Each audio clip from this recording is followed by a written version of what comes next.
हाँ, तीसरा क्रम वगैरह सब तो आपका हो गया था। सीधे कंटिन्यू करेंगे टॉपिक से। अर्थ, तो इस अर्थ के लिए थोड़ा सा वेट कर लीजिए, क्योंकि जब भी कुछ पढ़ेंगे तो इसी तो पृथ्वी को रिलेट करके पढ़ेंगे ना। पृथ्वी को थोड़ा गहरा पढ़ना पड़ेगा, ठीक है। जो छोटा छोटा है उसको कर लेते हैं, फिर हम लोग आ जाते हैं इस पृथ्वी पर। बोर्ड पर रहिए। यहां से कौन है? मार्स, मंगल। हम्म, मार्स, मंगल। देखो, मार्स को बोलते क्या है कि यह देवताओं का ग्रह है, प्लैनेट ऑफ गॉड। देवताओं का ग्रह कहा जाता है, देवताओं का ग्रह है। जितनी बातें पूछी जा सकती है क्लास उसी पर केंद्रित होगा। इसका रंग कैसा है? लाल दिखता है। लाल दिखने का कारण क्या है? यहाँ हाँ, आयरन ऑक्साइड की उपस्थिति है। आयरन ऑक्साइड यहाँ पाया जाता है, और आयरन ऑक्साइड के कारण ही इसका रंग लाल दिखता है।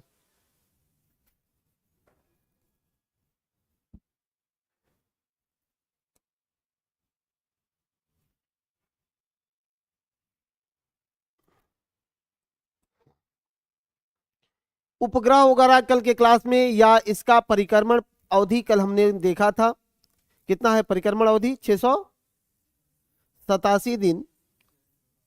687 दिन। या जो है आंतरिक ग्रहों का सबसे अंतिम ग्रह है।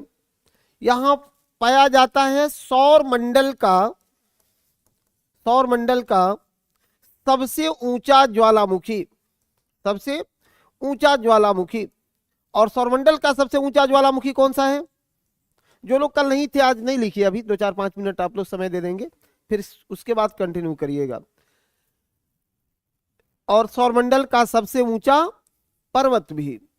तो जब भी पर्वत की बात आए ना, तो निक्स ओलंपिया, कौन सा पर्वत है? निक्स ओलंपिया। निक्स ओलंपिया। और ज्वालामुखी की बात आए तो ओलंप्स, ओलंप्स मोन्स। कौन सा ज्वालामुखी है? ओलंप्स मोन्स। ये हिमालय से 3 गुना ऊंचा है, ऐसा माना जाता है। हिमालय से 3 गुना ऊंचा है। मार्स के अध्ययन के लिए भारत सरकार या इसरो ने कौन सा उपग्रह भेजा था? उपग्रह मंगलयान। बहुत अच्छी बात है, मंगलयान। ठीक है, चलो आगे बढ़ते जाइए। दो दो शब्द का है, क्योंकि सब बात कल हमने डायग्राम में फ्रेम कर दिया था, और डायग्राम से इतर जो बातें हैं उसी को आज क्लास में कंटिन्यू करेंगे, पढ़ेंगे।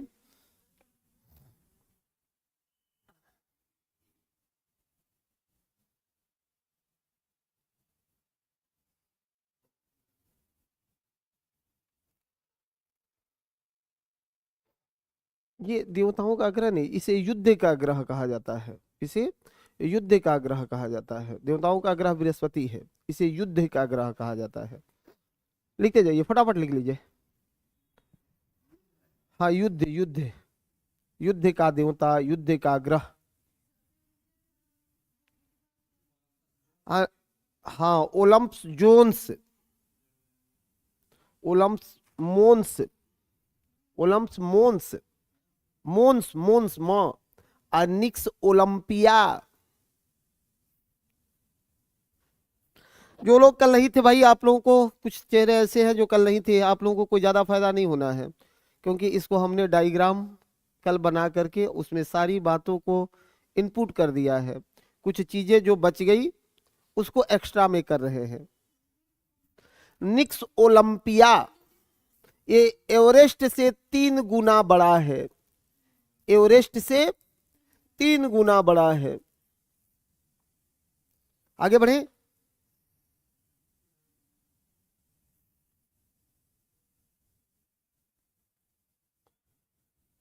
इमरान, जाबिन, क्लासेज सब कंटिन्यू हो जाएंगे। एक बार में 2 से ज्यादा क्लास चलेगा तो आप लोग भी तो नहीं पढ़ पाएंगे ना।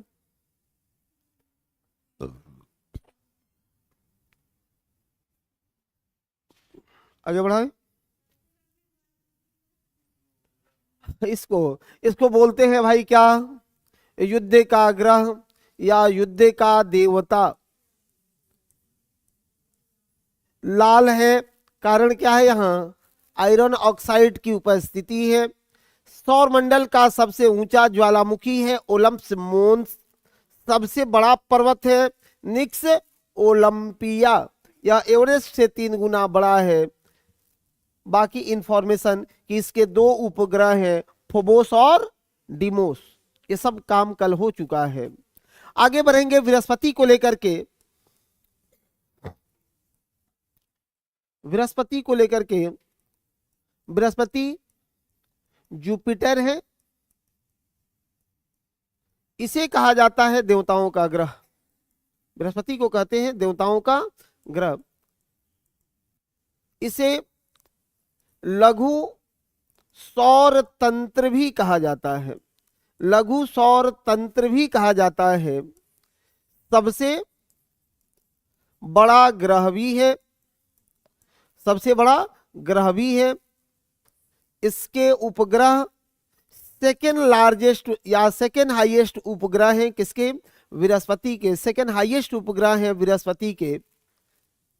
इसके उपग्रहों की संख्या कितनी है, 95। कितने समय में यह एक परिक्रमा पूरा करता है, 11.9 वर्ष या लगभग 12 वर्ष में अपनी एक परिक्रमा को पूरा कर लेता है, अपनी एक परिक्रमा को पूरा कर लेता है। 11.9 में लगभग अपनी एक परिक्रमा को पूरा कर लेता है। देवताओं का ग्रह कहा जाता है इसे, लघु सौर तंत्र कहते हैं। सौर मंडल का सबसे बड़ा ग्रह है। उपग्रहों की संख्या 95 है। परिक्रमा करता है 11.9। इसका खोज किया था गैलीलियो ने। ये फैक्ट्स है, बस खोज किया था गैलीलियो ने। इसमें कोई अभी समझना नहीं है, इतना याद कर जाना है। समझने वाला तो कल काम हुआ था, अभी 5 मिनट में फिर समझने वाला पर आ जाएंगे। इसका खोज किसने किया था, गैलीलियो ने खोज किया था। जस्ट इसी के बाद आगे बढ़ना।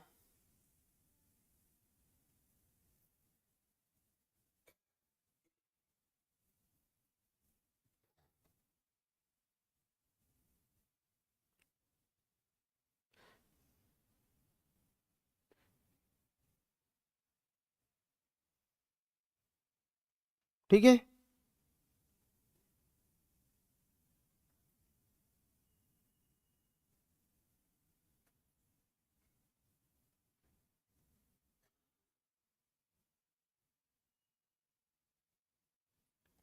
ये इंफॉर्मेशन है जो आपके दिमाग में एक रन करते रहना चाहिए। शनि, क्या बोलते हैं इसको, सैटर्न। सबसे कम घनत्व होता है, ग्रहों में सबसे कम घनत्व होता है। वही बात केंद्रित करके लिखेंगे जो एग्जाम में पूछा गया है। सबसे कम घनत्व होता है शनि को। दूसरा कि इसके चारों ओर वलय होते हैं, रिंग्स बना होता है, चारों ओर वलय होता है। हाँ, आर्यन,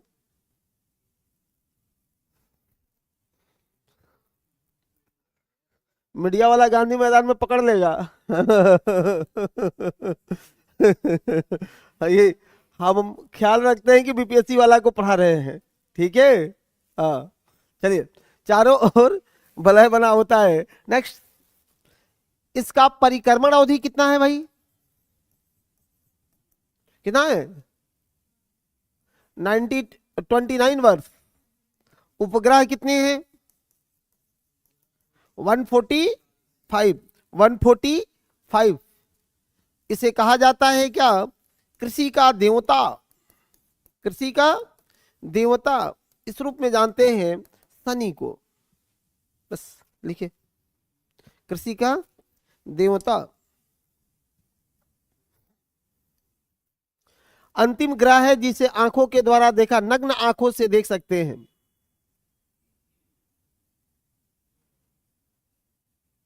अंतिम ग्रह है जिसे नग्न आंखों से देखा जा सकता है।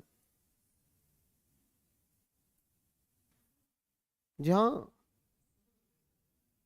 शनि तक में, शनि तक में, शनि के बाद अरुण वरुण दिखाई नहीं देगा।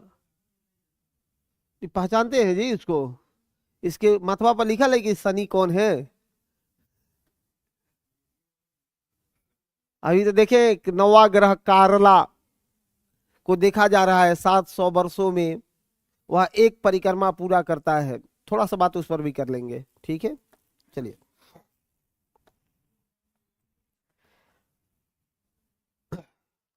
लिख लीजिए अरुण, अरुण, यूरेनस, यूरेनस,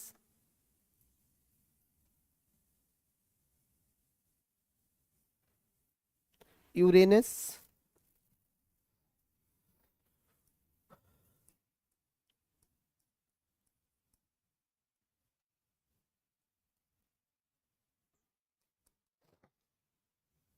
इसका खोज किसने किया था?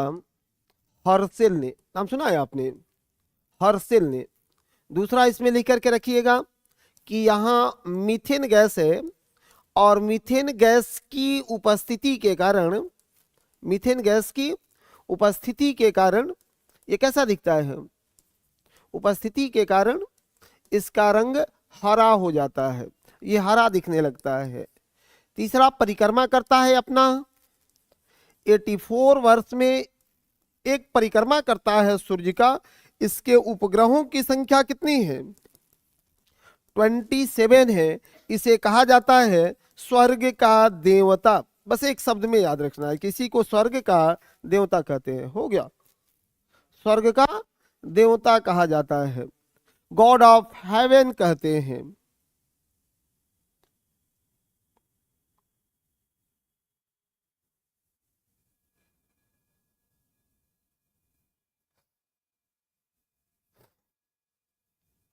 अब दो स्पेशल बात इसके साथ जोड़ करके पढ़ लेना है, दो बड़ा ही स्पेशल बात जोड़ना है। क्या दो स्पेशल बात है?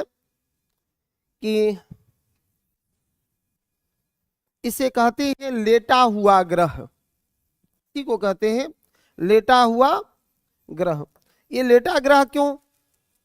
कहिएगा कि सर इसका अक्षीय झुकाव, इसका अक्षीय झुकाव 82.5 डिग्री होता है, और ये जो 82.5 डिग्री पर झुका हुआ है, तो 82.5 डिग्री पर झुके होने के कारण ही इसको लेटा हुआ ग्रह कहते हैं। यहां देखो, पृथ्वी पर अभी आएंगे तो इसका पूरा पोस्टमार्टम करना ही है, लेकिन चंद सेकेंड, ये कितना झुका है? 23.5 डिग्री। 23.5 डिग्री ना पृथ्वी झुकी हुई है। अच्छा, लेकिन ये कितना झुका है? तो ये अक्ष 23.5 पर तो यहां है, लेकिन अगर इसको मान लो कि 82.5 कर दे तो उम्मीद है कि ऐसे झुका हुआ होगा, और जब इतना पर झुक जाए तो क्या कहेंगे? हाँ, कि ये सो गया है, तो लेटा हुआ ग्रह कहते हैं। कौन सा ग्रह लेटा हुआ ग्रह है? शुक्र, अरुण है। इसका अक्षीय झुकाव कितना है?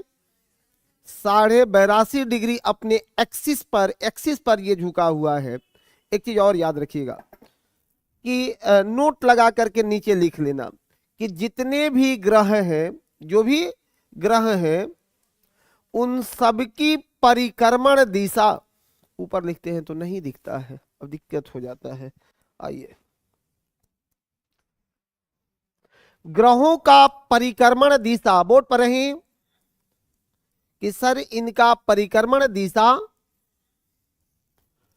पश्चिम से पूरब होता है, पश्चिम से पूरब होता है, लेकिन अपवाद में है शुक्र और अरुण। अपवाद में है शुक्र और अरुण। शुक्र और अरुण ये दोनों की परिक्रमण दिशा पूरब से पश्चिम है। दोनों की परिक्रमण दिशा पूरब से पश्चिम है। दोनों की परिक्रमण दिशा पूरब से पश्चिम है, ईस्ट टू वेस्ट है, ईस्ट टू वेस्ट है। अब थोड़ा सा और, एक सेकेंड आप हमको फॉलो करो, रुको।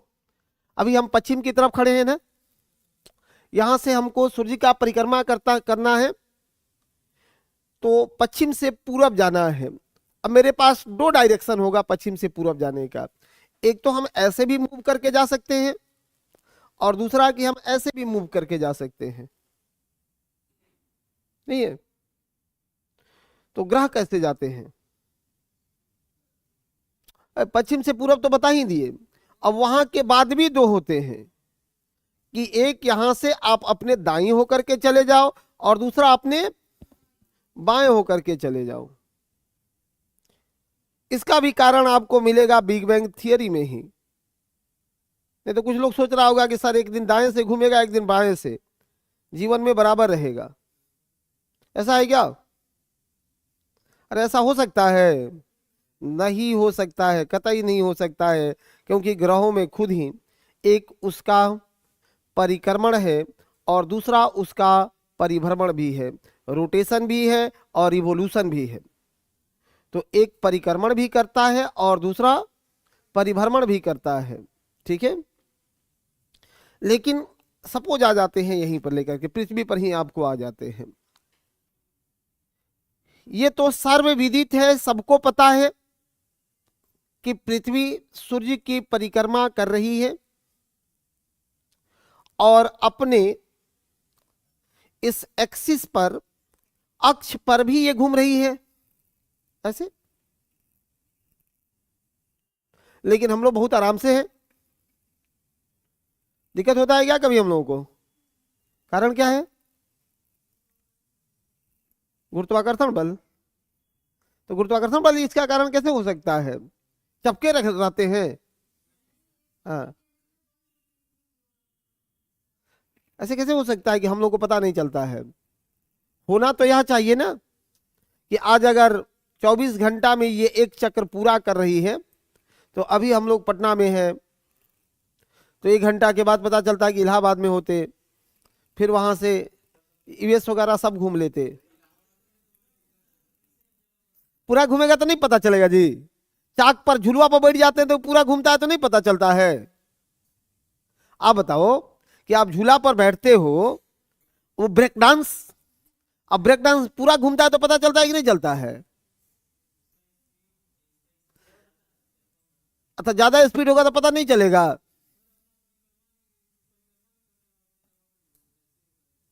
ऐसे कैसे हो जाएगा?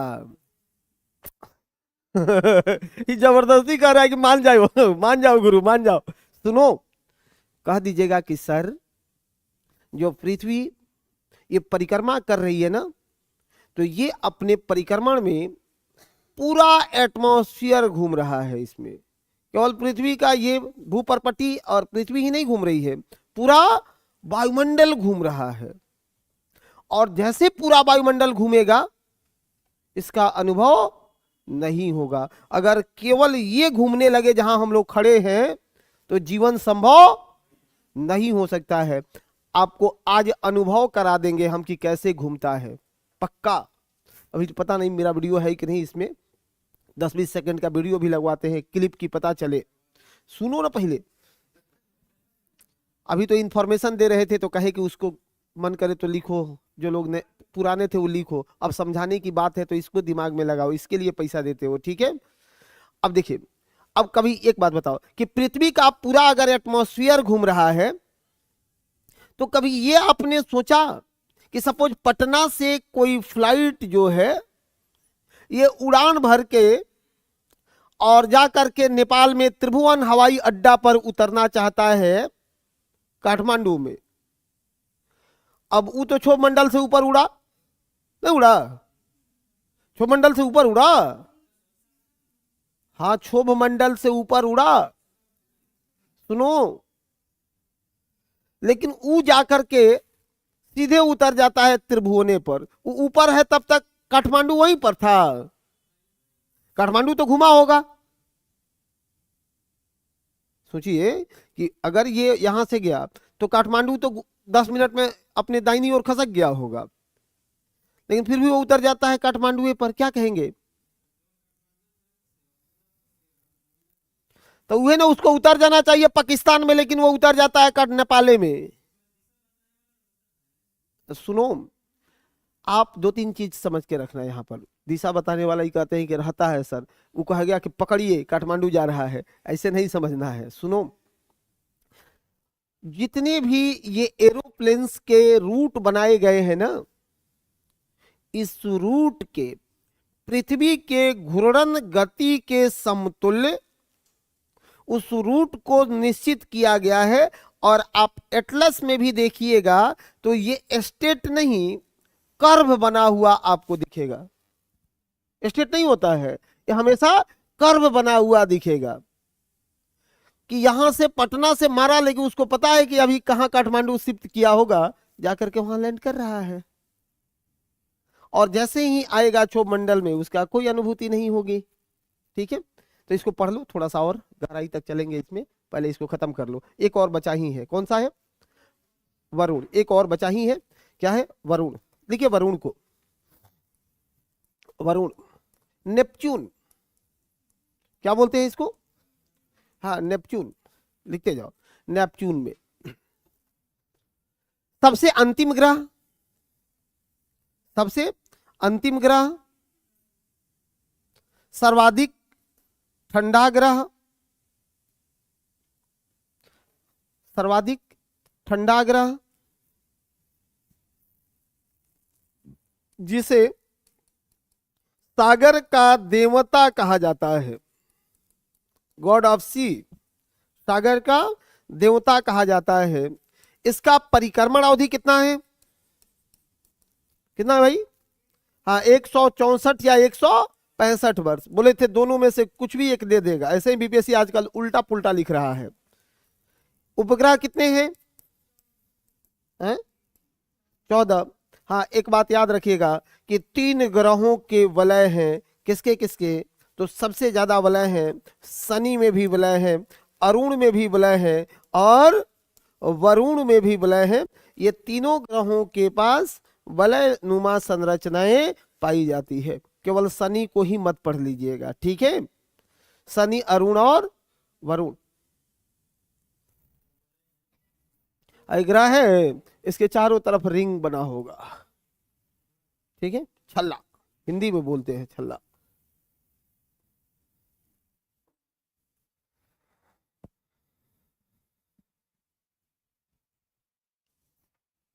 अब आ गई अपनी धरती माता पृथ्वी।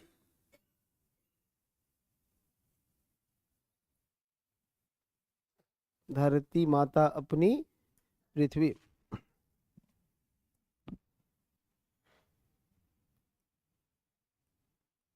अर्थ, बहुत गहराई तक इसको देखते रहना। सर अर्थ, सुनो, कहते क्या है इसको? क्या कहते हैं? नीला ग्रह। इस नीला ग्रह का कारण क्या है? नीला ग्रह कहे जाने का कारण क्या है? हाँ, जल और स्थल के वितरण को लेकर के यहाँ लगभग 71% क्षेत्रफल पर जल है और 29% हिस्से में स्थल है। सर्वाधिक जल को जब हम अंतरिक्ष से देखते हैं तो कैसा दिखता है? नीला दिखता है। लिखिए मत, सोचते चलिए। इसी की आकृति आपसे पूछा जाएगा। जो ये धरती मैया है, इनका आकृति कैसा है? पृथ्वी की आकृति कैसा है? कहिए कि जिस एज में गए वैसा आकृति बन गया। घर में थे तो मम्मी का रोटी गोल, दादाजी का चश्मा गोल, पूरी दुनिया गोले गोल, क्या जी? फिर नारंगी जैसा बना दिए, उससे ऊपर बने तो कुछ और बना। सुनो, अब एक बात बताओ, मैं आपसे यदि पूछूं कि तुम कौन हो, तो अपना नाम बताओगे ना कि हम ये हैं, रिंकी पिंकी जो भी हैं, कि हम ये हैं। हम कहे कि तुम रिंकी कैसे हो, कुछ तो प्रमाण देना पड़ेगा रिंकी होने का। तो आप अपना आधार कार्ड निकालोगे और कहोगे कि सर ये देखिए, हम ही वो रिंकी है जिसका आपने नाम पूछा था। हम संतुष्ट हो गए कि हाँ, आधार कार्ड मिल गया इसका। तो ये पृथ्वी की जब आकृति की बात होगी कि तुम्हारी आकृति कैसी है, तो क्या इसके जैसा दुनिया में कोई आकृति ही नहीं है, इसलिए किसी से तुलना मत कर देना।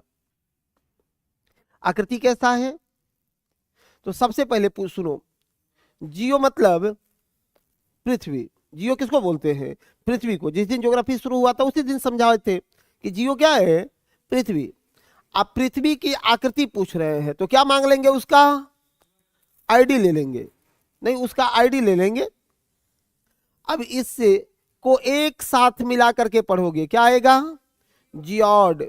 क्या बोलते हैं इसको? जियोड। पृथ्वी की आकृति कैसी है? जियोड आकृति की है। बोर्ड पर रहिए भैया। इसके जियोड आकृति में हिंदी में क्या बोलते हैं? भूआभ। हिंदी में भूआभ, हिंदी में बोला जाता है भूआभ या पृथ्वाकार। पृथ्वाकार, पृथ्वाकार बोला जाता है। हिंदी में पृथ्वाकार भी बोलते हैं इसी को। पृथ्वी जिसकी आकृति को क्या जाना जाता है? या पृथ्वाकार आकृति का है। थोड़ा कंटिन्यू और करना है, ज्यादा नहीं। इसका शेप है कैसा? तो कहेंगे कि सर इसका जो मध्य भाग है, पृथ्वी का मध्य भाग है, या मध्य भाग उभरा उभरा है। मध्य भाग उभरा हुआ है, जबकि किनारा वाला जो हिस्सा है, किनारा वाला हिस्सा ये चपटा है। ये कैसा है? चपटा है। हम तो अभी इसको एक शेप दे रहे हैं, ठीक है। नहीं बोलते हैं कि अच्छा वो लड़की कैसी है, तो लंबी है लेकिन थोड़ा सा नाक चपटा चपटा है, ऐसा नहीं बता देते हो? हाँ, वही तो है, चल रहा है इसका। अब आ जाइए, थोड़ी सी अंदर में इसके प्रवेश कराएंगे आपको। इसको लिख लीजिए, लिख लीजिए। जियोड के बाद भूआभ है या पृथ्वाकार, इसी को बोलते हैं भूआभ या पृथ्वाकार बोलते हैं। भूआभ या पृथ्वाकार बोलते हैं।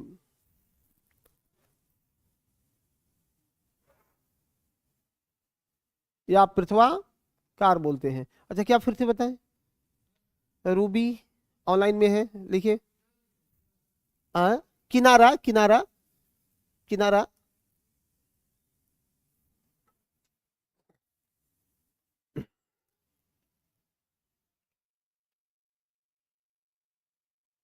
खूब सोचना, आज दिमाग में जितना सोच सकते हो सोचना। सुनो, हो गया?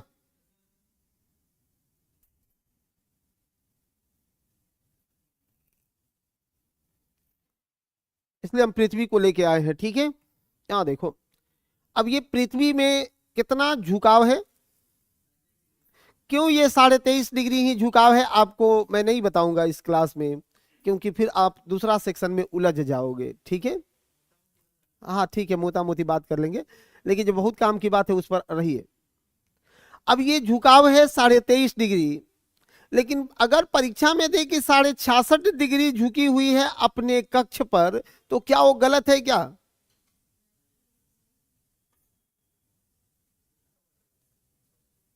नहीं है, हमने कहा कि परीक्षा में ऑप्शन में है ही नहीं 23.5 डिग्री। वो लिखा है कि पृथ्वी अपने कक्ष पर, अपने कक्ष में झुकी हुई है कितना? 66.5 डिग्री। कैसे?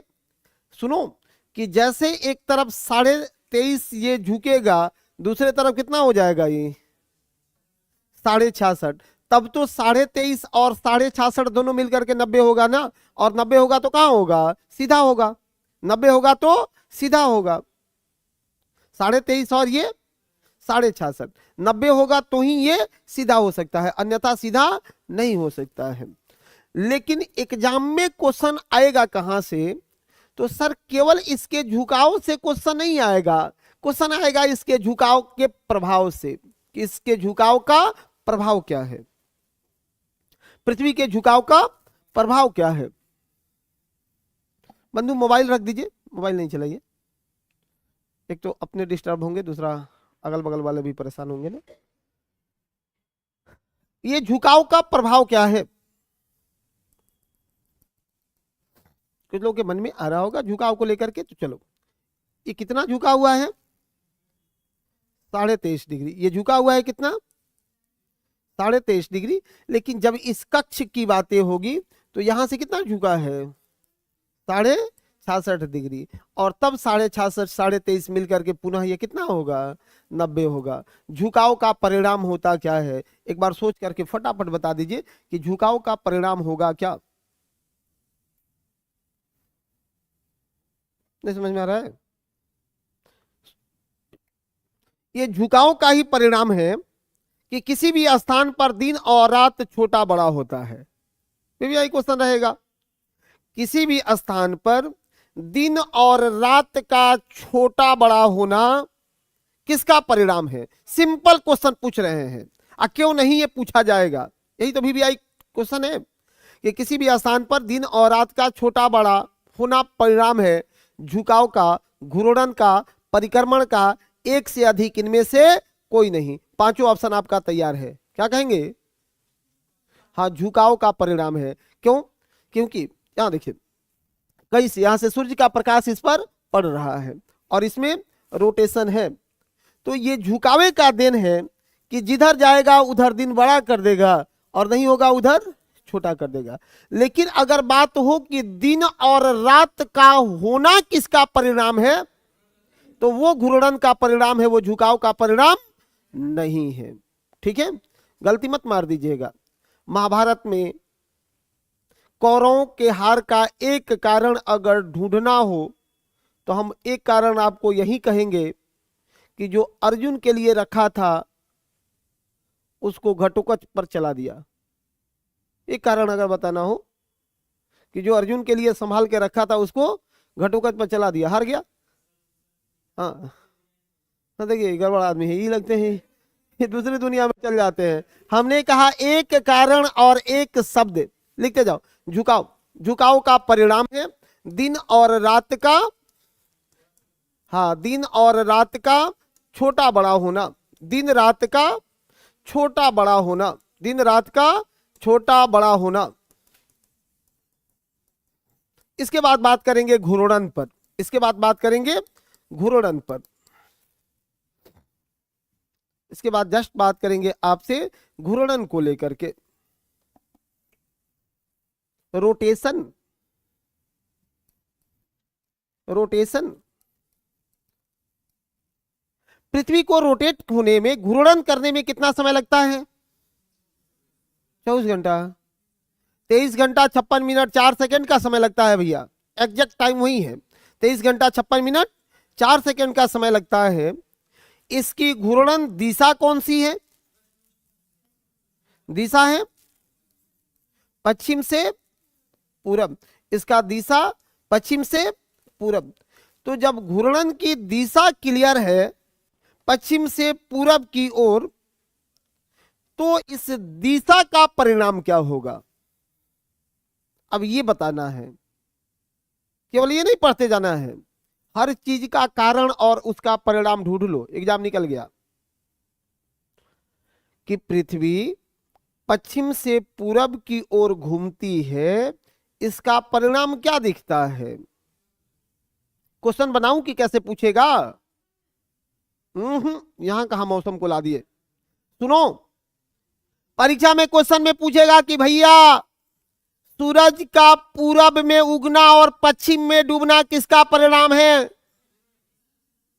उसके घूर्णन दिशा का परिणाम है, घूर्णन दिशा का परिणाम है। कि जैसे ही हम इस पश्चिम से वेस्ट से ईस्ट की ओर आते हैं तो देखो तो क्या दिख रहा है, एक घूर्णन का ही परिणाम है कि सूरज पूरब में उगता और पश्चिम में डूबता दिखाई देता है। लिखते चलिए नहीं तो भूल जाएंगे ना। दिशा का परिणाम लिखो। आप आज से आ रही हैं? आखिर इससे पहले भी आई थी? अच्छा, बीच में गायब थे तो इससे ऑनलाइन से तो फिर ऑफलाइन में कैसे आ गए? ऐसे नहीं, मैनेजमेंट वालों को मना किया जाएगा कि ऑफलाइन वाले को ऑनलाइन मत दीजिए और ऑनलाइन वाले को ऑफलाइन मत दीजिए। चलो लिखो, दिशा पश्चिम से पूरब, लिख लेना परिणाम में सूरज, सूरज पूरब से उगता और पश्चिम में डूबता दिखाई देता है।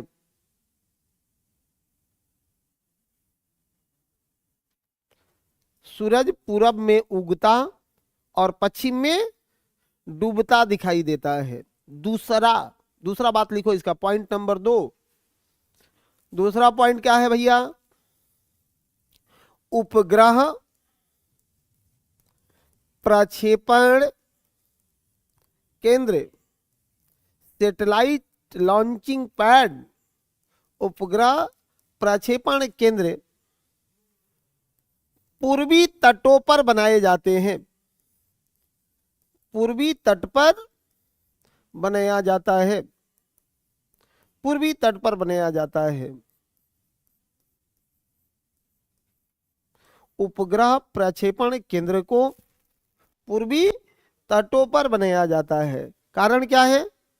यदि असफल हुआ तो सागर में गिरेगा, उससे जन माल की हानि नहीं होगी, इसलिए पूर्वी तटों पर बनाए जाते हैं। ठीक है, दिए गए स्टेटमेंट में से कौन सा कथन असत्य है? अब वहां स्टेटमेंट 3-4 को लिख देगा इसी से। ठीक है, आप एक गलत सही ढूंढ करके बता देना। पूर्वी तट पर बनाया जाता है, लिख लीजिए ना तो भूल जाइएगा। कारण कि यदि असफल हुआ तो सागर में गिरेगा, जिससे जिससे जान माल की कम हानि होगी, जान माल की कम हानि होगी।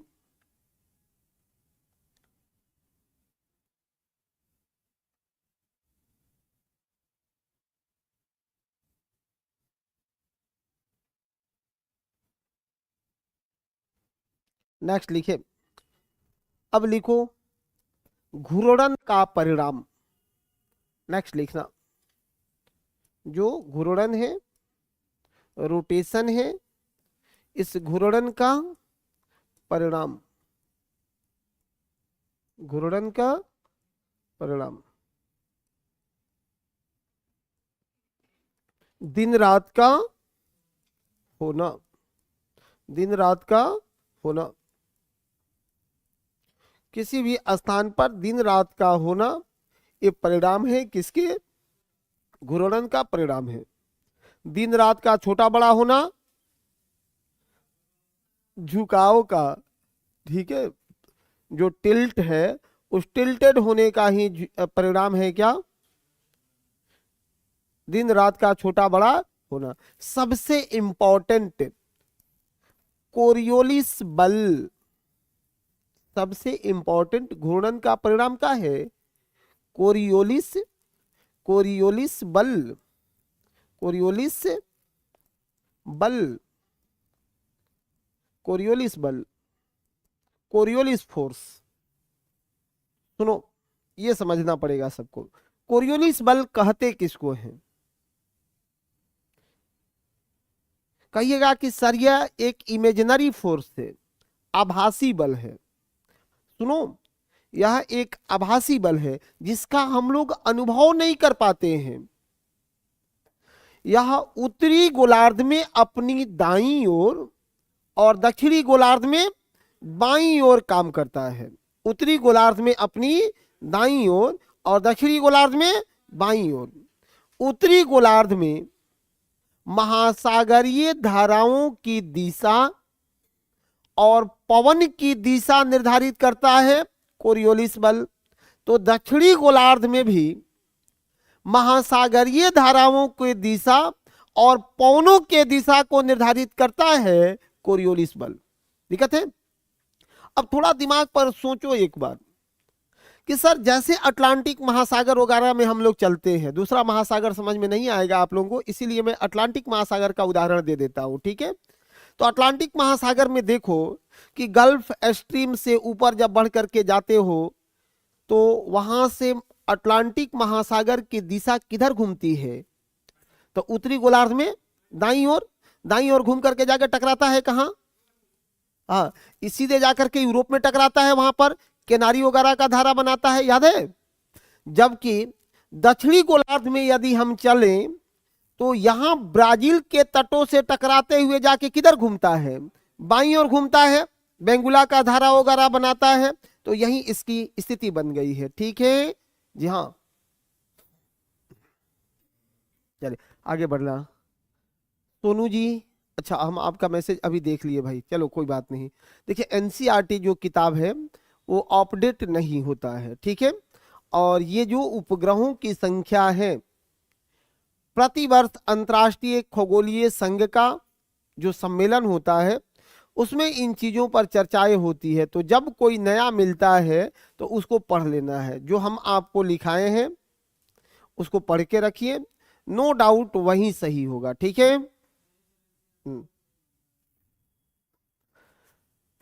पुराना डाटा नहीं चलेगा। ये किसका दिखाइएगा? तो वहां ऐसा हो ही नहीं सकता है, कुछ और कड़ी हो सकता है। देखिए जितने भी, ये हो ही नहीं सकता है एनसीईआरटी किताब में। हाँ, हम्म हम्म हम्म ये क्वेश्चन तो हम लोग यहाँ डिस्कस भी किए तो नहीं मिला। अच्छा, देख लेंगे। ऐसा होता ही नहीं है तो। अरे ठीक है, अब आयोग के बात हटा दो भैया, ऐसा होता ही नहीं। अगर होगा तो केस होगा। अभी केस होगा, उसको हटाना पड़ेगा, डिलीट करना पड़ेगा। ये यही बिहार का आयोग है, ये वही बिहार का आयोग है, आप लोग समझ जाओ। एक बार सिविल में क्वेश्चन पूछा था कि बाबू कुंवर सिंह कहां से लड़े थे, तो बच्चा बच्चा जानता है कि जगदीशपुर के थे, आरा के थे, भोजपुर के थे, वही के थे ना। हाँ, तो आयोग पटना चेक करवा दिया। आयोग पटना चेक करवा दिया। जब आयोग पटना चेक करवा दिया तो वो स्पष्टीकरण क्या दिया आयोग कि हाँ शारीरिक रूप से आरा में थे लेकिन मानसिक रूप से पटना से लड़ रहे थे। ये आयोग है, बीपीएससी आयोग है। शारीरिक रूप से आरा में थे, मानसिक रूप से पटना में लड़ रहे थे। तो आप बताइए भैया कि आयोग अगर गलती किया है तो हम लोग गलत नहीं ना पढ़ाएंगे? नहीं, ऐसा नहीं चलेगा, ठीक है। ठीक होगा, आज या कल वो चीजें ठीक होगी। हर दुनिया चाहता है कि मैं सब चीजों को अपडेट करके रखूं, और ये कैसे पीछे चलेंगे? नहीं चलेंगे, आगे बढ़ेंगे, ठीक है। चलिए अभी इस बार भी देख रहे हो 3 गो क्वेश्चन जो है अभी कल आंसर किया आया है 17वीं बीपीएससी का। और 17वीं बीपीएससी तो मतलब उससे आप लोगों का एग्जाम 10 टाइम्स जरूर हार्ड होगा। उस लेवल का क्वेश्चन ही मत सोचिएगा कि हाँ 17वीं मैंने डीएसपी एसडीएम का ही क्वेश्चन तो मास्टर का इससे आसान रहेगा क्योंकि पैसा कम है, सैलरी कम है, ऐसा बात नहीं है। आयोग जानता है कि किसको क्या देना है।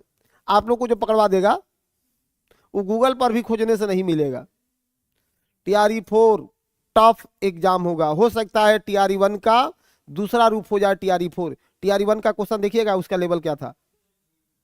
TRE2 और TRE3 आसान लेवल था, TRE2 से भी TRE3 थोड़ा आसान था, लेकिन फिर TRE4 को टफ कर देगा क्योंकि इतनी फजीहत पड़ गई है ना उसको कि अभी मतलब होता है ना कि गांव में लोग कहावत कहते हैं कि कैसे ही मतलब गाल बजा के दोष छुपाना चाहता है, तो वही काम वो कर रहा है। लेकिन इसका बदला सधा लेगा, तुरंत सामने TRE4 का परीक्षा है, ठीक है। सब एक्टिव होंगे क्वेश्चन सेटर सब। चलिए अब बताइए कर्क रेखा कहाँ से गुजर रही है? 2023 की जनगणना पूछा जाता है, हद हाल है। और क्या क्या क्वेश्चन? हाँ, मधुबनी पेंटिंग पूछा जाता है। हाँ, लीची, सबसे ज्यादा लीची कहाँ मिलता है ये पूछा जाता है। चंपारण सत्याग्रह का नेतृत्व किया जाता है ये पूछा जाता है। हद हाल है रे भैया। तो हाँ, बिहार की शोक नदी कौन है ये पूछा जाता है। अब इसका मतलब कि हम लोग की कोई जरूरत नहीं है अब, मतलब बेकार कोरियोलिस बल पढ़ा रहे हैं, ऐसा बात नहीं है। ये 17वीं बीपीएससी एक अलग रूट था, निकल गया। पढ़ना तो आपको यहाँ पड़ेगा ही, ठीक है। हाँ चलिए आगे बढ़ लेते हैं। एग्जाम कब तक होगा? उम्मीद रखिए कि अप्रैल में एग्जाम हो जाएगा, ऐसा अनुमान है, ऐसा अनुमान है, ठीक है। सुनिए, कोरियोलिस बल लिखो, एक लाइन लिखो, कोरियोलिस बल में एक लाइन लिखो, धमाकेदार लिखो, अपने लेखनी को खोलिए और लिखिए कोरियोलिस बल में। यह आभासी बल है, इमेजिनरी फोर्स है, लिखते जाओ। कोरियोलिस बल, कोरियोलिस फोर्स, यह आभासी बल है जो पृथ्वी के घूर्णन का परिणाम है, जो पृथ्वी के घूर्णन का परिणाम है।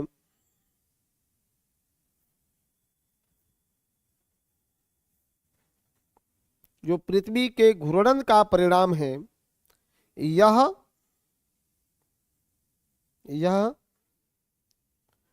महासागरीय धाराओं, यह महासागरीय धाराओं और पवनों की दिशा को, पवन की दिशा को, विंड डायरेक्शन, पवनों की दिशा को उत्तरी गोलार्ध में दाईं ओर और दक्षिणी गोलार्ध में बाईं ओर निर्धारित करता है।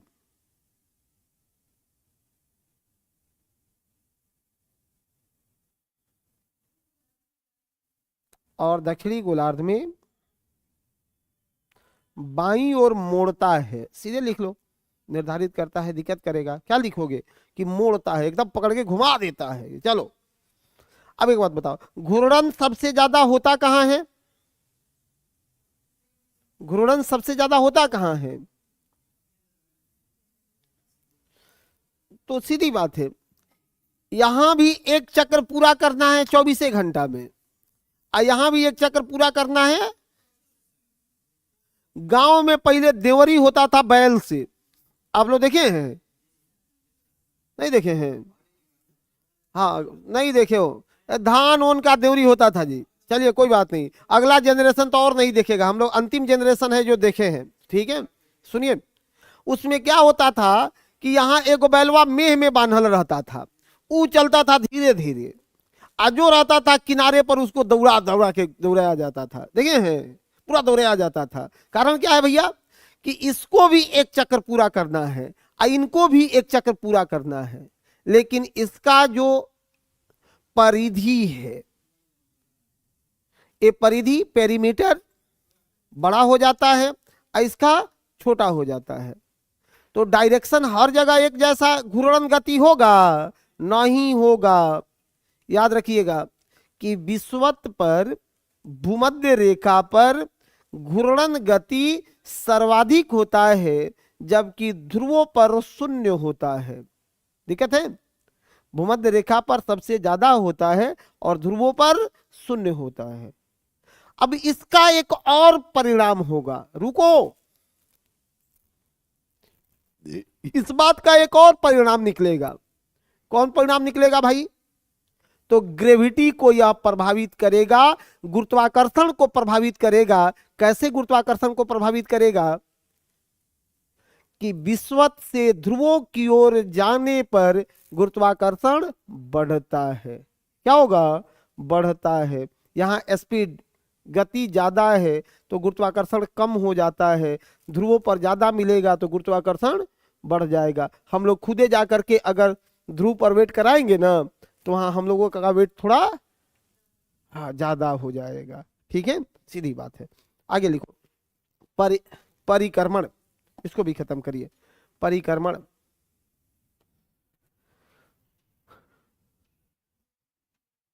अच्छा पप्पू, क्या बात है, निश्चित रूप से भाई आप लोगों के लिए तो जान कुर्बान है। कह रहा है सर थोड़ा और डीप लिखिए, निश्चित रूप से, चलो डीप लिखते हैं, बात करेंगे इसी पर। परिक्रमण, आप देखो दिख रहा है कि नहीं? परिक्रमण, परिक्रमण। कितना परिक्रमण अवधि होता है?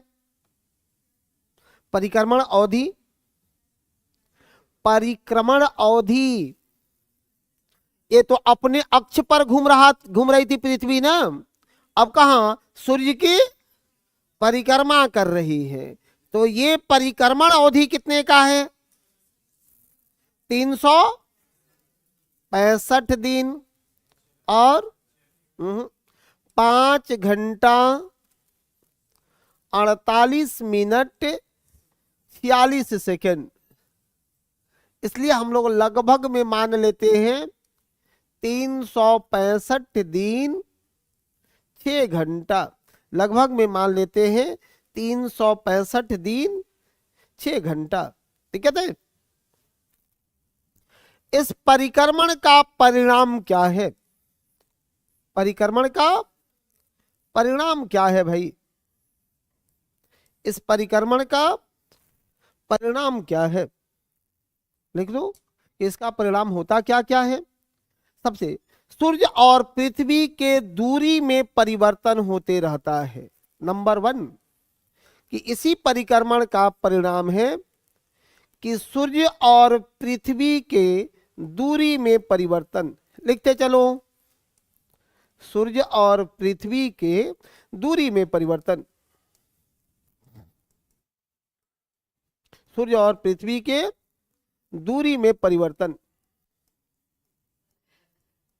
समझा दें इसको, थोड़ा और डेप्थ तक समझा दें। हाँ आ जाओ। यहां देखो, ये सन है, सन है, और इस सूर्य की परिक्रमा पृथ्वी यहां कर रही है। एक दीर्घवृत्ताकार पथ पर परिक्रमा कर रही है। इसी परिक्रमण के क्रम में एक बार सबसे नजदीक और एक बार सबसे दूर, ये नजदीक और दूर होना परिक्रमण का परिणाम है। जब सबसे नजदीक हो तो कब? सबसे नजदीक, हाँ, 3 जनवरी को। 3 जनवरी को इस घटना को बोलते हैं उपसौर। क्या बोला जाता है? उपसौर। इसी को बोलते हैं उपसौर। और नजदीक होने पर दूरी कितना हो जाता है? 14.71 करोड़ किलोमीटर। ये नजदीक होने पर दूरी हो जाता है 14.71 करोड़ किलोमीटर, सबसे नजदीक वाला दूरी है। जबकि जो सबसे दूर हो तो कब? 4 जुलाई को, सबसे दूर 4 जुलाई को। और इसको बोला जाता है अपसौर। अपसौर होने के क्रम में जो कुल डिस्टेंस है वो कितना है? 15.21 करोड़ किलोमीटर। 15.21 करोड़ किलोमीटर। लेकिन आपसे पूछा जाएगा कि इसका औसत दूरी कितना है। क्या पूछा जाएगा? औसत दूरी कितना है? सूर्य और पृथ्वी के बीच की औसत दूरी क्या है? तो इसी का औसत दूरी है 14.98 करोड़ किलोमीटर। ठीक है, 14.98 करोड़ किलोमीटर। फटाफट लिखते चलो।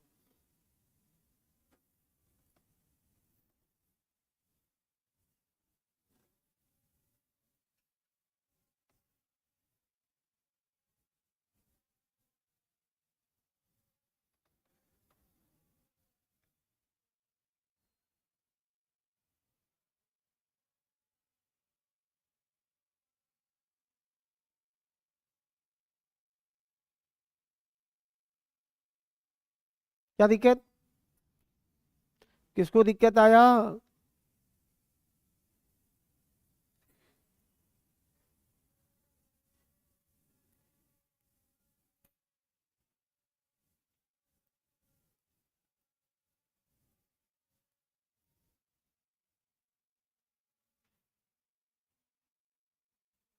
लिखो,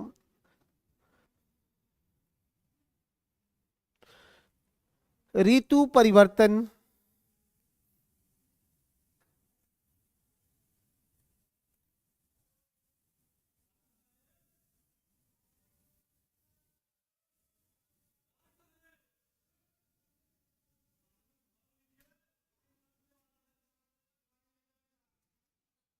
अरे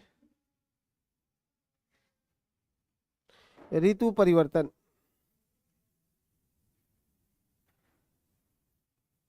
ऋतु परिवर्तन, आगे लिखिए, सूर्य की लंबवत किरणों में परिवर्तन, सूर्य की लंबवत किरणों में परिवर्तन, सूर्य की लंबवत किरणों में परिवर्तन, सूर्य की, इसमें बचा है, सूर्य की लंबवत किरणों में परिवर्तन। हाँ देखना, सुनो भैया, आ जाओ बोर्ड पर।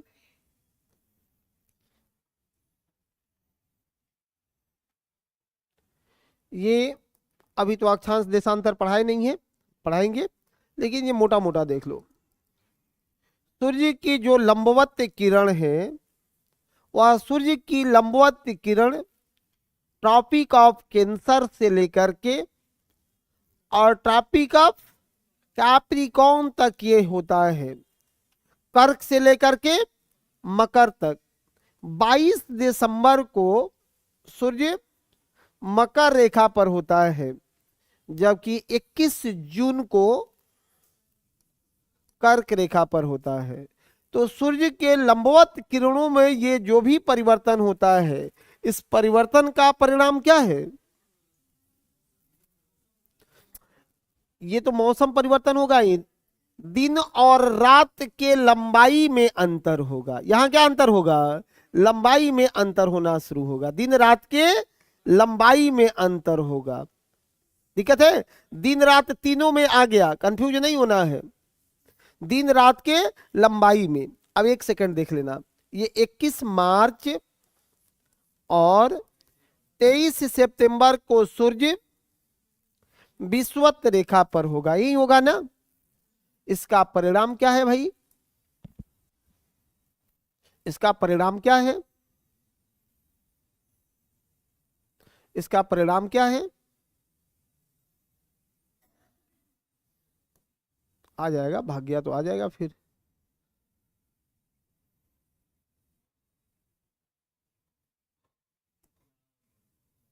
नेक्स्ट पर ले लेते हैं, चलिए।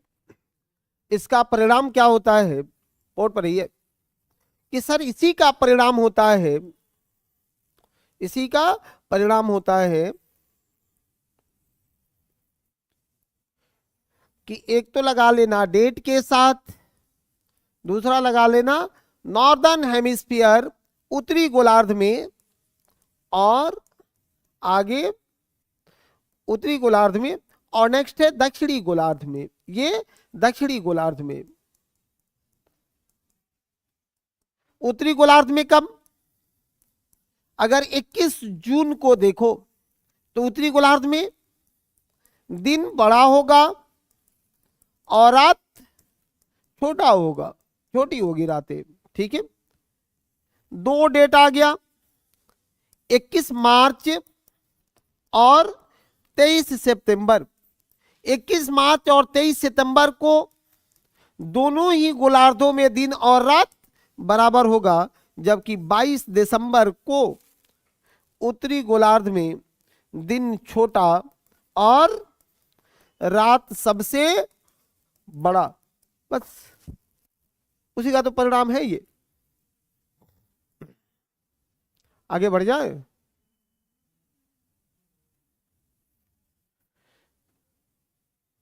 आराम से पढ़ाए हैं, कोई जल्दी नहीं है।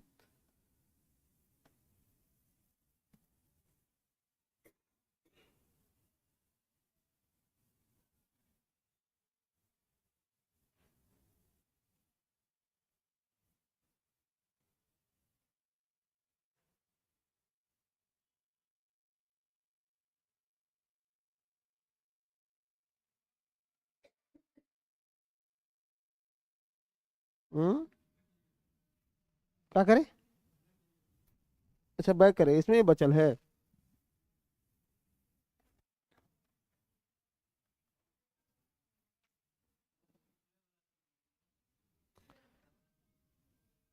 वो आपके पास चल जाएगा। तो फोटो खींच लीजिए ना, नहीं लिखे हैं तो। मोबाइल कहिया काम आएगा? जब नहीं हो पाता है, ठंडा लगता हो तो फोटो खींच लो। जस करनी तस पावा। क्या? तेज तेज लिखना है।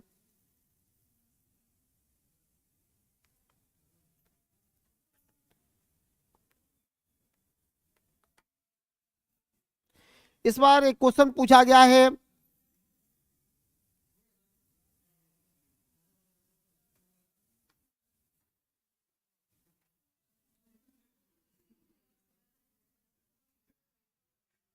लिख लीजिए, लिख लीजिए, सब लोग लिख लीजिए। एक बार इस बार एक क्वेश्चन पूछा गया था कमेट को लेकर के। एक शब्द आता है कमेट। कमेट बोलते किसको हैं? कमेट, कमेंट नहीं, कमेट।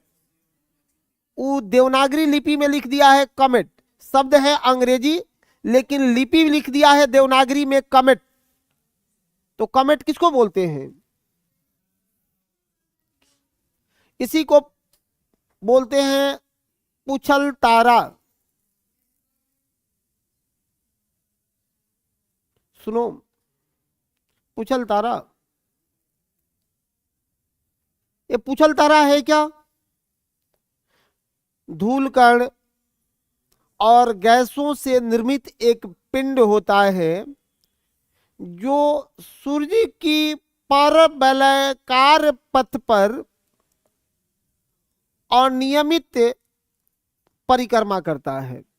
जैसे ग्रहों में क्या है कि निश्चित है और उसमें अनिश्चित परिक्रमा होता है, लेकिन जब कभी ये सूर्य के सामने आ जाता है तो उसमें से गैस के फुहारे निकलने लगते हैं। गैस के फुहारे निकलने लगते हैं। अब फुहारा निकलेगा किधर? विपरीत दिशा में, ऑपोजिट डायरेक्शन में। तो जैसे ही गैस का फुहारा निकलेगा वो पूंछ के तरह बन जाएगा और उसी को बोलते हैं पूछल तारा। जैसे पूंछ बनाएगा, बोलेंगे पूछल तारा। पूंछ मतलब पूछल तारा। एक पूछल तारा कौन? हैली। नाम सुना है आपने?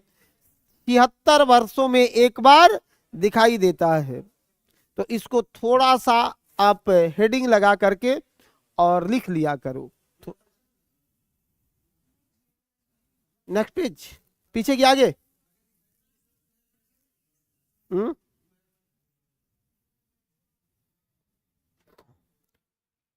एक लाइन लिखिए। पूछल तारा, धूमकेतु या कमेट।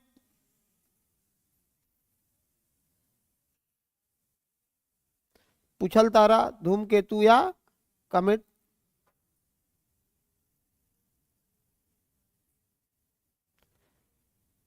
आकाश में उसी का नाम है। पूछल तारा, धूमकेतु, कमेट, सब उसी को बोलते हैं। ठीक है। आकाश में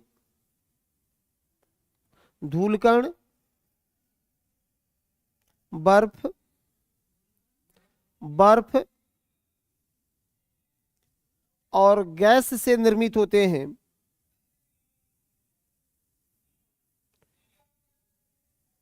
यह सूर्य की अनियमित परिक्रमा करता है। यह सूर्य की आकाश में धूलकण, बर्फ और गैस का बना होता है। यह सूर्य की अनियमित परिक्रमा करता है।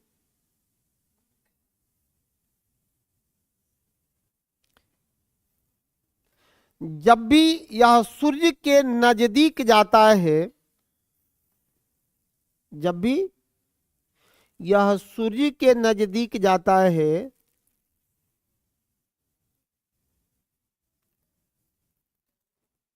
सूर्य के नजदीक जाता है तो गर्म होकर, तो गर्म होकर इससे फुहारे निकलने लगते हैं, गर्म होकर इससे फुहारे निकलने लगते हैं।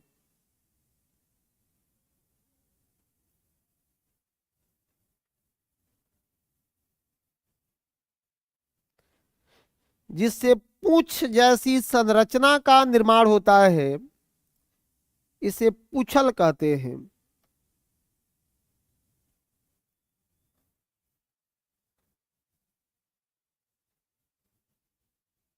एक शब्द और लिखना,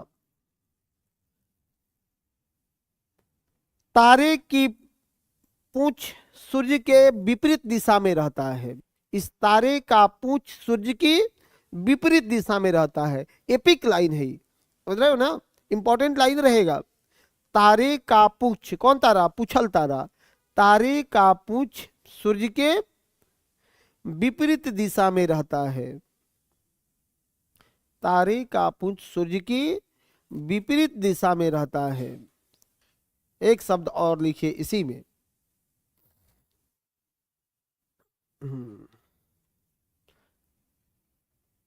एक पूछल तारा हैली है। हम क्या है उसका? हैली।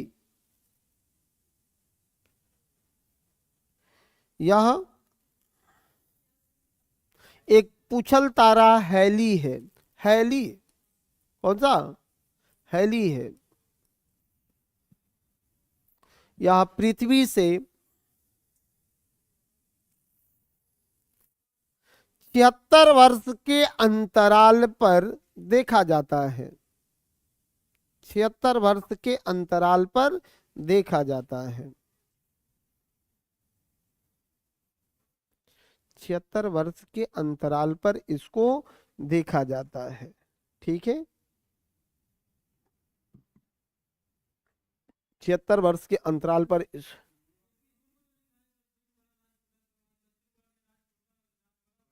हाँ, रात बड़ा हो जाएगा। गुड। यहाँ दिन छोटा हमको लिखना चाहिए, रात बड़ा हो जाएगा।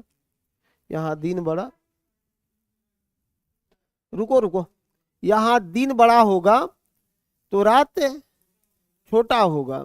और यहाँ इसमें हमको लिखना चाहिए रात बड़ा होगा और दिन छोटा होना चाहिए। एक जगह और ऐड कर लो इसको। यहाँ दिन छोटा होता है तो रात बड़ा होता है, और यहाँ पर दिन बड़ा होगा तो रात रात कैसा? छोटा होगा। ऐसा करके लिख लो, दोनों में दो दो लिख लीजिए। उसी का एक रुपया यहाँ लिख दिए थे, कोई बात नहीं, समझाने में रहते हैं ना।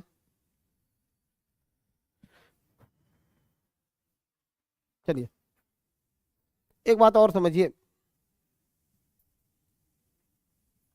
अभी आपने बनाया है ब्रह्मांड।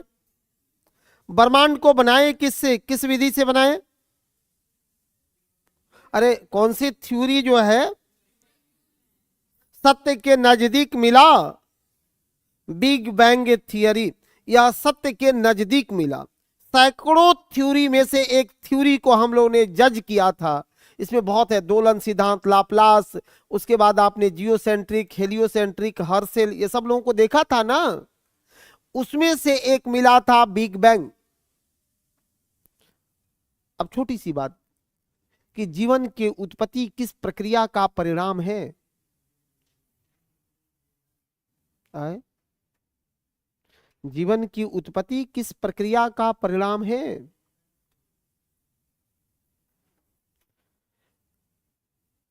प्रकाश संश्लेषण, रासायनिक, यौगिक, एक से अधिक, इनमें से कोई नहीं।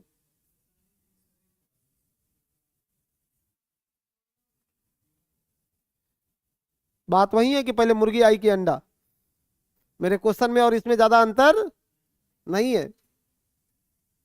बताएंगे ना जी? हाँ बोलो। तो जब तक जीव नहीं आएगा तो प्रकाश संश्लेषण कहाँ होगा? अरे पहले पौधा बनेगा कि पहले प्रकाश संश्लेषण?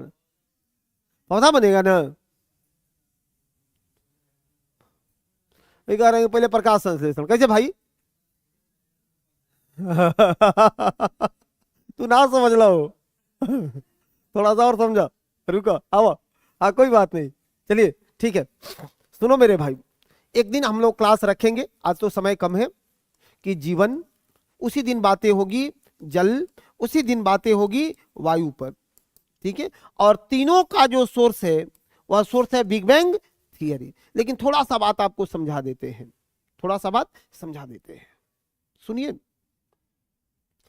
पृथ्वी जैसे ही धीरे धीरे धीरे धीरे एक गैस से जब ठोस सॉलिड फॉर्म में रूपांतरित हुआ तो इस पर कुछ नहीं था, जलवल नहीं था, ये बहुत गर्म था।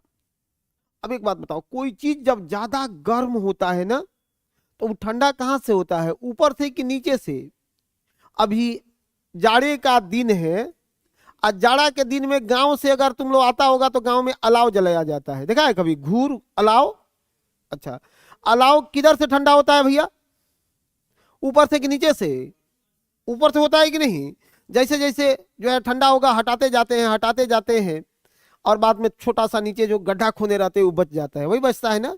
उसी कंसेप्ट से इसको समझ लेना है कि अब पृथ्वी जब ठंडी हो रही थी ना तो ऊपर ठंडा होते जा रहा था, लेकिन नीचे तो गर्म ज्यादा था ना। आज भी जब पढ़ते हैं पृथ्वी के आंतरिक संरचना और आते हैं पृथ्वी के इस त्रिज्या पर, यहाँ पर, तो यहाँ का टेम्परेचर आज भी 6000 डिग्री सेल्सियस है, जबकि सरफेस का टेम्परेचर 15 डिग्री सेल्सियस वार्षिक हो चुका है। आज भी देखो कितना गैप है, अब पता चल जाएगा आपको कि आज इस सरफेस का जो तापमान है कितना है, 15 डिग्री सेल्सियस है, लेकिन कोर में यहां 6000 डिग्री सेल्सियस। तो ऊपर ठंडा है और नीचे गर्म है, परिणाम क्या होगा? गैस बनेगा अंदर से? नहीं बनेगा। और जब गैस का परिणाम है विस्फोट करेगा, वो क्या होगा? विस्फोट करेगा। और जैसे ही यहां से ये विस्फोट होना शुरू हुआ, हर जगह पता चला यहां विस्फोट मारा, यहां विस्फोट मारा, ये सब विस्फोट हो रहा है। एक क्वेश्चन पूछा भी है कि वायुमंडल का वायु का सोर्स क्या है, कि सर यह डीगैसिंग पद्धति का परिणाम है। कैसे आया था? डीगैसिंग से आया था। डीगैसिंग मतलब ये सब पृथ्वी के अंदर के वायु हैं जो डीगैसिंग से आज वायुमंडल में मिल रहे हैं। यहां धीमे धीमे धीमे धीमे जब ये ऊपर बढ़ेंगे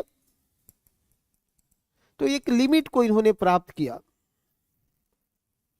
और यहां से जब ये ठंडा हुआ तो ठंडा होने के बाद होगा क्या, इसमें संघनन होना शुरू होगा। क्या बनेगा? संघनन होना शुरू होगा। प्रक्रिया भी दिख रही है आपको कि भड़क गया, वायु बाहर निकली, ऊपर जाने के बाद जब ठंडी हो इसको मिलेगा, तापमान कम होगा, तो वहां ये सब संघनित होकर के बना लेंगे बादल, बना लेंगे बादल। और जब बादल पर ग्रेविटी का प्रभाव पड़ेगा, गुरुत्वाकर्षण का प्रभाव पड़ेगा, जब तक बादल में गुरुत्वाकर्षण नहीं पहुंचे वर्षा नहीं होगा। समझ रहा है ना? हाँ, घूमते रहेंगे, कितना भी बादल उड़ते रहता है, लेकिन बरसात होता है नहीं। जब गुरुत्वाकर्षण इधर से भी होगा तो बरसात हो जाएगा। कहानी है जीवन की, सुनो। अब इसी संघनन के बाद इस बादल में गुरुत्वाकर्षण के प्रभाव से वर्षा होना शुरू हुआ, और एक दो नहीं लाखों वर्षों तक वर्षा हुआ है। पहली बार लाखों वर्षों तक वर्षा हुआ था, लगातार कंटिन्यू, कुछ था ही नहीं उस समय। सुनो, हाई वाष्प में, ये वाष्प में जल होता है ना रे भैया, विज्ञान वाले यही तो पढ़ रहे हो ना। वाष्प, बिना जल का वाष्प हो सकता है जी? नहीं। सुनिए, अब ये जितना क्रेटर था ना जहां से ये सब निकलल था वाष्प, वो सब क्रेटर के तरह था। वो क्रेटर में जल भर गया, सब क्रेटर में जल भर गया। हाँ, जिसमें से गैसवा भड़कल था, उसमें जल भरा, सुनिए, और धीरे धीरे इस जल से वह क्रेटर अपर्दित होने लगा, टूटने लगा। एक यहां भी है, एक यहां भी है, एक वहां भी है, एक वहां भी है। तो एक समय तक जब सब में जल रहेगा तो वो धीमे धीमे धीमे धीमे आपस में मिलना चाहता है ना, तो टूट करके लाखों वर्षों का परिणाम है कि यह संयुक्त हो गया। देखिए दुनिया में कितने महासागर, महासागर कितने, महासागर कितना, हम कितना बड़ा बात पढ़ा रहे हैं तो आप लोग महासागर नहीं बता रहे हैं। तो बॉलीवुड वालों ने क्यों लिखा कि 7 समंदर पार में तेरे उनसे पूछना पड़ेगा। अच्छा, एक दिन उस पर भी बात करेंगे कि उन लोगों ने क्यों लिख दिया, उसका भी एक कंसेप्ट है। सुनो, 5 महासागर है, ये सब के सब एक दूसरे से, सुनिए, सब के सब एक दूसरे से कनेक्ट हैं। और इन्हीं महासागरों में कैल्शियम, गंधक, कुछ ऐसे तत्व जेनरेट हुए ना, जिसका केमिकल रिएक्शन जीव उत्पत्ति के लिए एक कारक बन गया।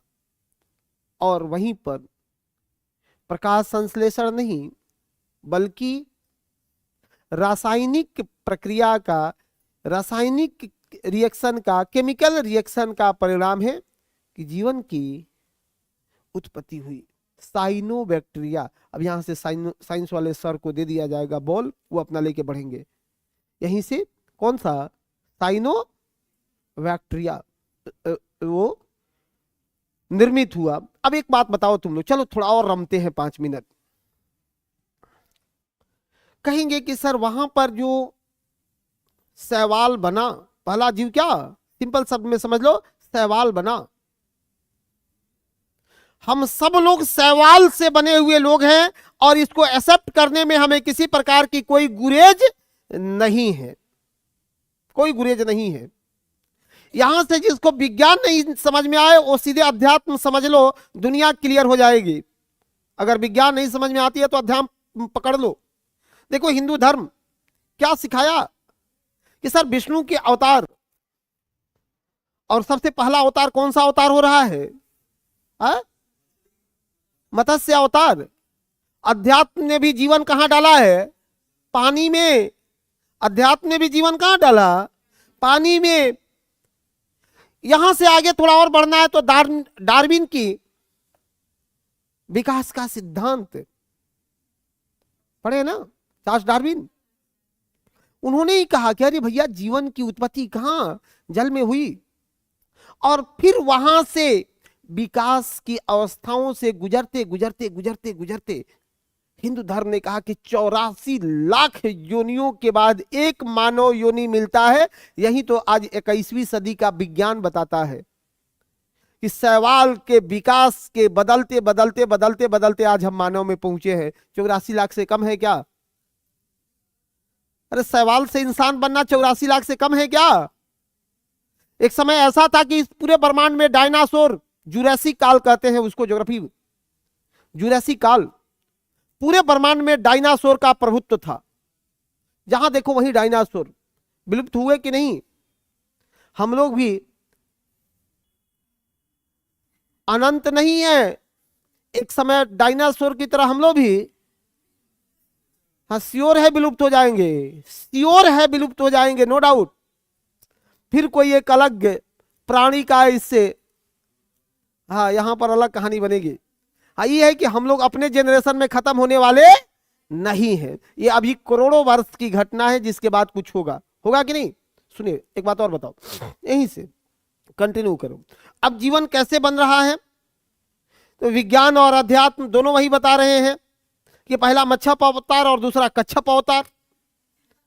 हाँ अध्यात्म ने क्या कहा कि पहले मच्छप और दूसरा कच्छप। विज्ञान ने भी वही कहा सर इसके बाद उभयचर प्रकार के जीव बने, यानी जल स्थल दोनों में रहने वाले एम्फीबियस। हाँ इसके बाद अध्यात्म को पकड़िए, अध्यात्म ने क्या कहा, कौन बताइए?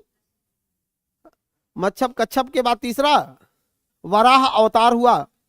और हाँ ज्यादा दिक्कत है तो लपेट लिए बॉडी को, क्यों? नमी बना रहे, इसलिए नमी बना रहे। और अफ्रीका के जंगलों में, मेरा टाइम खत्म हो रहा है, क्लोज करूंगा। अफ्रीका के जंगलों में, अफ्रीका के जंगलों में कपी और मानव के संयुक्त गुण वाला जीव रामापिथेकस का विकास हुआ था। एक अलगे जीव था वो। यहां से साइंस, यहां से हिस्ट्री का उदय होता है, यहीं से कि अफ्रीका के जंगलों में मानव और कपी के संयुक्त गुण वाला जीव रामापिथेकस का उदय हुआ था। आज भी देखो रामायण वगैरह सीरियल देखते हैं, मानव और कपी का कितना बढ़िया कन्वर्सेशन दिखाया गया है। वो कन्वर्सेशन देख करके आपको नहीं लगता है कि कभी हम लोगों को लगता है कि कुछ ना कुछ एक दूसरे का था? अरे हनुमान जी और राम जी कितना बढ़िया कन्वर्सेशन है। विज्ञान ने भी तो कहा कि मानव और कपी के संयुक्त गुण वाला जीव एक रामापिथेकस होता था, जो कहां थे? अफ्रीका के जंगलों में। वहां से वे दो भागों में डिवाइड हुए।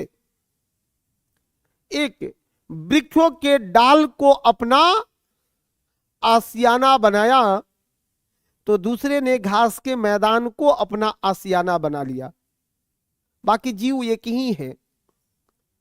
अब जिसने घास के मैदान को अपना आसियाना बनाया, वो बैठेगा जमीन पर, लेटेगा जमीन पर,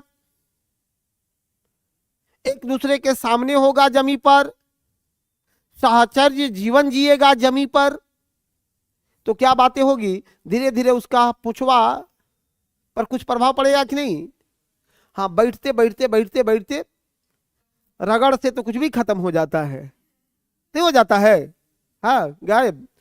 ऐसे जमीन पर बैठा हुआ है तो ये पीछे वाला ज्यादा एक्टिव रहेगा ना, तो जो काम करता है मजबूती सशक्तता उसी में आती है।